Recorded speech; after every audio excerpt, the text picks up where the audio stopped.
আসসালামু আলাইকুম। অবিরাম বাংলার সংবাদে সবাইকে স্বাগত জানাচ্ছি আমি আফরোজা রূপা। এবার বিস্তারিত সংবাদ। সৌদি আরব, সংযুক্ত আরব আমিরাত, কাতার, বাহরাইন ও কুয়েত সহ 11টি মুসলিম দেশে আজ উদযাপিত হচ্ছে পবিত্র ঈদ উল ফিতর। মধ্যপ্রাচ্যের সৌদি আরব, সংযুক্ত আরব আমিরাত, কাতার, তুরস্ক, ফিলিস্তিন সহ কয়েকটি দেশ গতকাল জানায় তাদের দেশে শাওয়াল মাসে চাঁদ দেখা গেছে।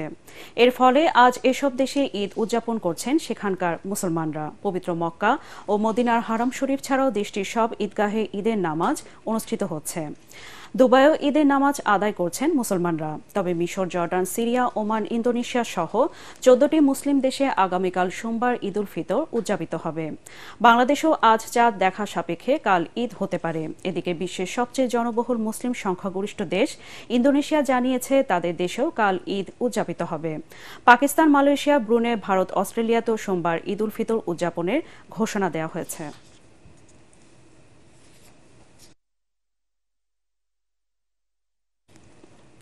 সৌদি আরবের সঙ্গে মিল রেখে প্রতি বছরের মতো এবারও ঈদ উদযাপন করছেন বাংলাদেশের অন্তত 8 জেলার বেশ কয়েকটি গ্রামের মানুষ।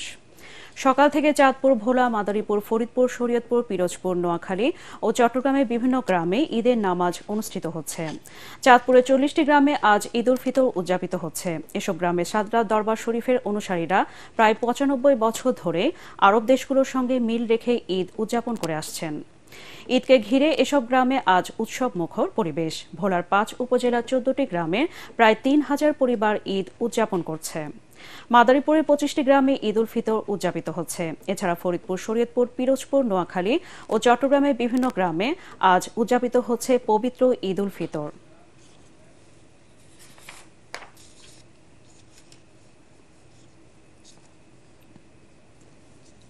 পবিত্র ঈদ উল ফিতর উপলক্ষে এখনও ঢাকা ছাড়ছেন সাধারণ মানুষ। রাজধানীর কমলাপুর রেল স্টেশন, গাবতলী, সায়দাবাদ ও মহাখালী বাস টার্মিনালে যাত্রীদের কিছুটা ভিড় দেখা গেছে। সকাল থেকে সময় মতো ছেড়ে যাচ্ছে সব ট্রেন। সদরঘাট লঞ্চ টার্মিনালেও যাত্রীদের উপস্থিতি রয়েছে, তবে তা অন্য সময়ের তুলনায় কম। এদিকে ঈদের ছুটিতে রাজধানী ঢাকা প্রায় ফাঁকা হয়ে গেছে। কোথাও কোনো যানজট বা ভোগান্তি নেই। শহরের সড়কগুলোতে মানুষের আনাগোনা উল্লেখযোগ্য হারে কমে গেছে। ফাঁকা রাজধানী এখন অনেকটাই শান্ত, যেখানে গণপরিবহনের দীর্ঘ সারি আর চিরচেনা ভিড় দেখা যাচ্ছে না। ঢাকা, ময়মনসিংহের গাজীপুর এলাকায় যানবাহনের ধীর গতি রয়েছে। কিছুক্ষণ আগে সেখানকার পরিস্থিতি জানাচ্ছেন আমাদের প্রতিনিধি মাজহারুল ইসলাম মাসুম। পবিত্র ঈদ উল ফিতরকে সামনে রেখে নারীর টানে মানুষ বাড়ি ফিরে যাচ্ছেন স্বজনদের সাথে ঈদের আনন্দ ভাগাভাগি করে নিতে। আজকে তৃতীয় দিনের মতো আমরা দেখছি যে যারা নারী টানে বাড়ি ফিরে যাচ্ছেন তারা বিভিন্ন যানবাহনে করে যাচ্ছেন। তবে সকালে গাড়ির কিছুটা চাপ থাকলেও এই মুহূর্তে আপনারা দেখতে পাচ্ছেন যে ঢাকা ময়মনসিংহ মহাসড়কে যানবাহনের তেমন কোনো চাপ নেই এবং যাত্রীও কমে গেছে।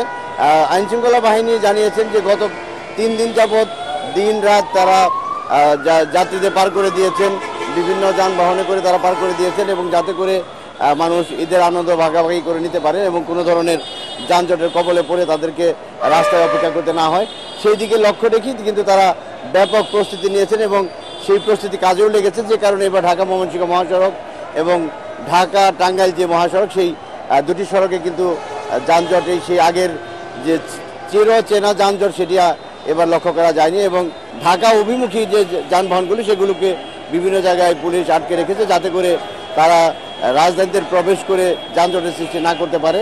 অর্থাৎ এবারের ঈদ শান্তিপূর্ণ এবং স্বস্তিদায়ক উপহার দেওয়ার জন্য যে পুলিশ যে প্রতিশ্রুতি মানুষকে দিয়েছিল তারই বাস্তবায়ন আমরা এবার দেখেছি। অর্থাৎ যানজট মুক্ত অবস্থাতে মানুষ এবার বাড়ি ফিরতে পেরেছেন। এই ছিল আমার কাছে গাজীপুরে 3 দিন যাবৎ যে মানুষ বাড়ি ফিরে যাচ্ছেন ঈদে আনন্দ ভাগাভাগি করে নিতে তার সর্বশেষ খবর। প্রতিবারের মতো এবারও ঈদ উপলক্ষে 8 দিন ব্যাপী বর্ণাঢ্য অনুষ্ঠানমালার আয়োজন করেছে দেশের প্রথম বেসরকারি satellite television channel ATN Bangla. তারকা শিল্পীদের নাটক, টেলিফিল্ম, গান ও ছায়াছবি সহ ছোটদের বিশেষ ম্যাগাজিন অনুষ্ঠান দিয়ে সাজানো হয়েছে ঈদ উল ফিতরের আয়োজন। 8 দিন ব্যাপী এটিএন বাংলার বিশেষ আয়োজনে থাকছে 30টি নাটক, 8টি টেলিফিল্ম, 15টি পূর্ণদৈর্ঘ্য বাংলা সিনেমা সহ বিভিন্ন বিনোদনমূলক অনুষ্ঠান। এটিএন বাংলার বিশেষ ঈদ অনুষ্ঠান নিয়ে বিস্তারিত জানাচ্ছেন ঐশী গোস্বামী প্রমা। ঈদের আনন্দকে আরো রঙিন ও বর্ণিল করে তুলতে আকর্ষণীয় সব অনুষ্ঠান দিয়ে 8 দিনব্যাপী অনুষ্ঠানমালা সাজিয়েছে দেশের প্রথম স্যাটেলাইট চ্যানেল এটিএন বাংলা। দর্শকদের বিনোদনের বিষয়টি মাথায় রেখে চমৎকার সব আয়োজন থাকছে সপ্তাহ জুড়ে। ঈদের একদিন আগে থেকে শুরু হচ্ছে বিশেষ এই অনুষ্ঠানমালা। আমি পিতা কথা কই না বন্ধু, ব্যথা কেন না। ঈদের দিন সকাল 8টায় প্রচারিত হবে ভাবনা আহমেদের উপস্থাপনায় প্রভাতী অনুষ্ঠান চায়ের চুমুকে। এতে অতিথি হিসেবে উপস্থিত থাকবেন এটিএন বাংলা ও এটিএন নিউজের চেয়ারম্যান ডক্টর মাহফুজুর রহমান। চ্যানেলের পপুলারিটি আবার আগের মতো ফিরে আসতেছে আস্তে আস্তে। এখন দর্শকরা কিন্তু চ্যানেলের উপরই নির্ভরশীল হয়ে গেছে। ঈদে সবচেয়ে বেশি হইহুল্লোড় করে সময় কাটে শিশু কিশোরদের, তাই ঈদের আনন্দে শিশুদের বিনোদনের বিষয়টি ভোলেনি এটিএন বাংলা। দুপুর 1:25 প্রচার হবে নাহিদ রহমানের পরিচালনায় শিশুদের বিশেষ ম্যাগাজিন অনুষ্ঠান হইচই। থাকছে শিশু কিশোরদের বিশেষ অনুষ্ঠান আমরা করব জয় এবং কাজলী আহমেদের সবার জন্য ঈদ। হানিফ সংকেতের নাটক বিশেষ অনুষ্ঠান মালায় থাকছে নন্দিত নির্মাতা হানিফ সংকেত সহ এই প্রজন্মের জনপ্রিয় পরিচালক ও অভিনেতা অভিনেত্রীদের নাটক। থাকছে ইমরাউল রাফাত সহ দেশের স্বনামধন্য পরিচালকদের নির্মিত বিশেষ নাটক। বউ বেশি বোঝে, প্রেম ভাই, ঘরের কথা ঘরেই থাক, প্রিয় প্রিয়সিনী, মন দিতে চাই, বিয়ে টিয়ে, নান্টু ঘটক, নীল শাড়ি, হোমবয়, ভালোবাসার কাছে ফেরা, মেঘের বৃষ্টি সহ বিশেষ সব নাটক। এসব নাটকে অভিনয় করেছেন মোশাররফ করিম, অপূর্ব, জোভান, তৌসিফ, টোটেনি, খায়রুল বাশার সহ জনপ্রিয় অভিনয় শিল্পীরা। আপনি যে বোর হাত ধরবেন সেই যোগ্যতা আছে আপনার? রয়েছে খাওড়া পরিবার, আজকাল তুমি আমি সহ বেশ কয়েকটি একক নাটকও। আচ্ছা, আপনি কি সবসময় মানুষকে তেল দিয়ে কথা বলেন? এবারে ঈদে চমক হিসেবে থাকছে 7টি পূর্ণদৈর্ঘ্য চলচ্চিত্রের টিভি প্রিমিয়ার। রয়েছে ঢালিউড সুপারস্টার সাকিব খান অভিনীত চলচ্চিত্র রাজকুমার, যা প্রচারিত হবে ঈদের দিন দুপুর 2:30টায়। হিমেল আশরাফ পরিচালিত পূর্ণদৈর্ঘ্য বাংলা ছায়াছবি Rajkumar world TV premiere. TV premiere তালিকায় রয়েছে রঙিন সুজন মাঝি, বিক্ষোভ, অ্যাকশন জেসমিন, বুবুজান, আহারি জীবন ও যেমন জামাই তেমন বউ। বিশেষ টেলিফিল্মের তালিকায় রয়েছে হ্যাপি বার্থডে টু মোবাইল, হৃদয় রেখেছি গোপনে, বিটুইন আস, আমি শুধু চেয়েছি তোমায়। থাকছে সাইফুল হাফিজ খান পরিচালিত সিনে ড্রামা পায়েল। এছাড়াও ঈদের ছুটিকে আরো প্রাণবন্ত করে তুলতে প্রচারিত হবে শাওন আহমেদের উপস্থাপনায় বিশেষ কমেডি শো হাউস নং 420। আলী আসগর ইমনের উপস্থাপনা ও পরিচালনায় বিশেষ অনুষ্ঠান ঈদ বিনোদন মেলা। সেলিম দোলা খানের পরিচালনায় tune with Oishi.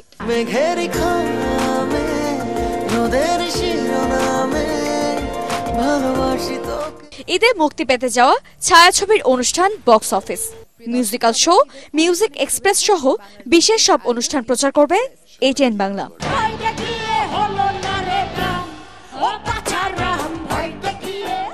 Oishi Goswami প্রমা, ATN Bangla.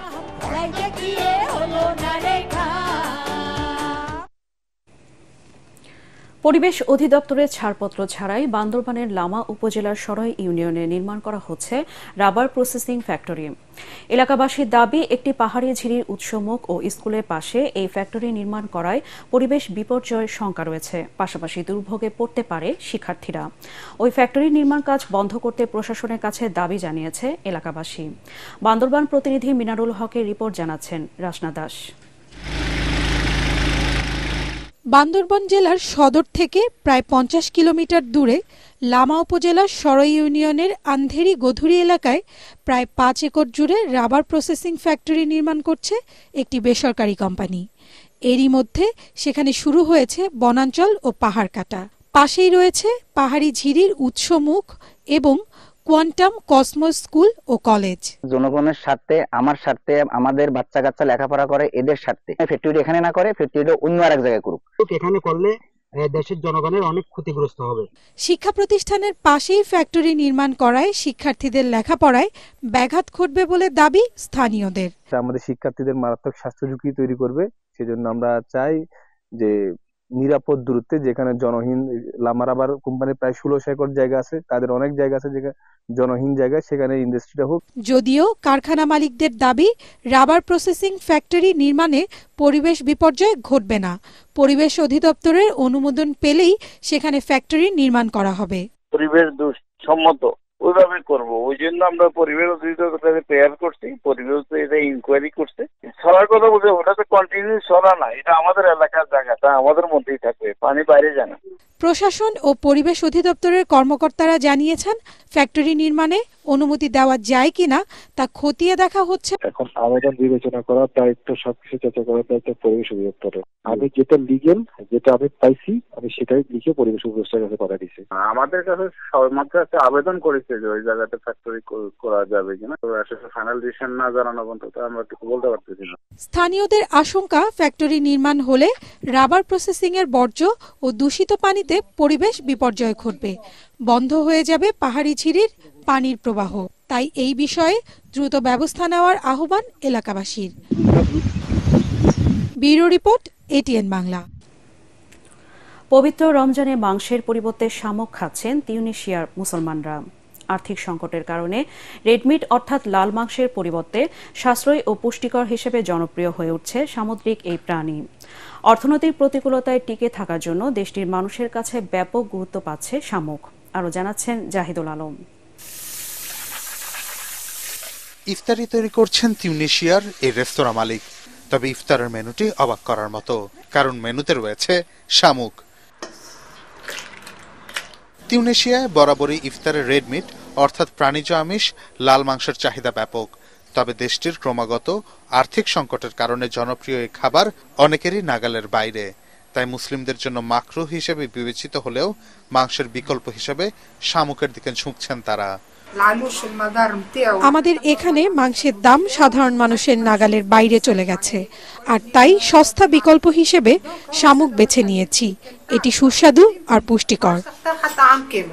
শুধু রেস্তোরাঁ নয়, বাসা বাড়িতেও শামুক কিনে নিয়ে যাচ্ছেন সাধারণ মানুষ। বাজারগুলোতে শামুকের দোকানে ভিড় বাড়ছে প্রতিনিয়ত। শামুক দিয়ে রান্না লাল মাংসের চেয়েও সহজ এবং সাশ্রয়ী। আমার পরিবারের সদস্যরা প্রথমে খেতে না চাইলেও এখন বেশ পছন্দ করছে। অর্থনৈতিক প্রতিকূলতায় টিকে থাকার জন্য তিউনিশিয়ায় ব্যাপক গুরুত্ব পাচ্ছে শামুক। কাজের সংকট থাকায় দেশটির বেকার যুবকরা ঝুঁকছেন চাহিদার শীর্ষে থাকা শামুকের ব্যবসায়। এবছর ঈদ উপলক্ষে রেকর্ড পরিমাণ শামুক বিক্রি হয়েছে বলে জানায় স্থানীয় সংবাদ মাধ্যমগুলো। জাহিদুল আলম, এটিএন বাংলা।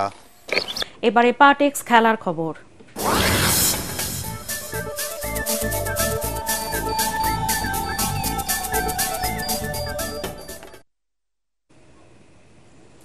কিলিয়ান এমবাপ্পের জোড়া গোলে লেগানেসকে ৩-২ গোলে হারিয়ে স্প্যানিশ লা লিগায় বার্সেলোনার সাথে পয়েন্ট টেবিলের শীর্ষে উঠে এলো রিয়াল মাদ্রিদ।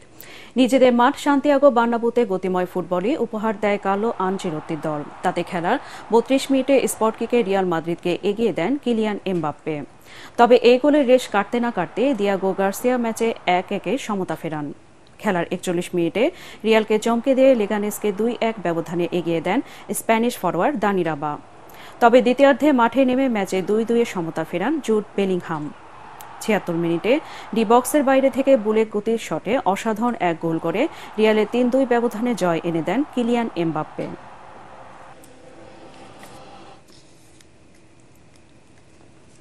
ফুলহ্যামকে চমকে দিয়ে অভাবনীয় এক জয়ে এফএ কাপের সেমিফাইনালে উঠেছে ক্রিস্টাল প্যালেস। ফুলহ্যামের মাঠ ক্যারাভেন কটেজে ৩-০ গোলে জয় পায় ইগলেরা। তবে প্রথম ৩০ মিনিটে খেলায় স্বাগতিকদেরই প্রাধান্য ছিল, কিন্তু কোনো সুবিধা আদায় করতে পারেনি তারা। ৩৪ মিনিটে ইবেরেচি ইজি ক্রিস্টালকে লিড এনে দেন। এই গোলে ৪ মিনিট পর ইসমাইল সার ব্যবধান দ্বিগুণ করেন। বিরতি থেকে ফিরে খেলার ৭৫ মিনিটে এডি কেইতা তৃতীয় ও শেষ গোলটি করেন। এতে সব প্রতিযোগিতা মিলিয়ে টানা ৫ ম্যাচে জয় পেল ক্রিস্টাল প্যালেস। সেই সাথে ২০২২ সালের পর এফএ কাপের সেমিফাইনালেও উঠে গেল তারা। অন্য ম্যাচে টাইব্রেকারে ব্রাইটনকে ৪-৩ ব্যবধানে হারিয়ে শেষ ৪-এর টিকিট নিশ্চিত করে নটিংহাম ফরেস্ট।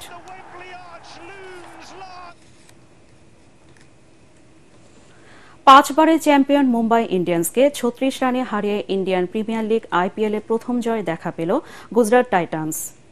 আর শুভমান গিলদের জয়ের টানা দ্বিতীয় ম্যাচেও হারল মুম্বাই। নিজেদের মাঠ আহমেদাবাদে প্রথমে ব্যাটিং করে 8 উইকেটে 196 রান সংগ্রহ করে গুজরাট টাইটান্স।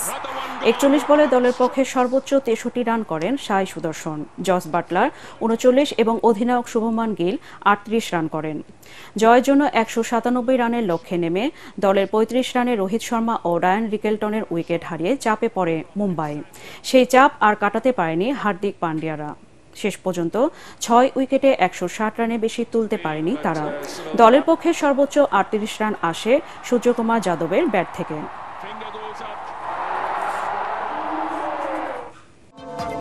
পরবর্তী সংবাদ দেখার আমন্ত্রণ জানিয়ে এখনকার মতো শেষ করছি। এটিএন বাংলা সংবাদ ইউটিউবে দেখতে ব্রাউজ করুন youtube.com/ATN Bangla News। ধন্যবাদ সবাইকে।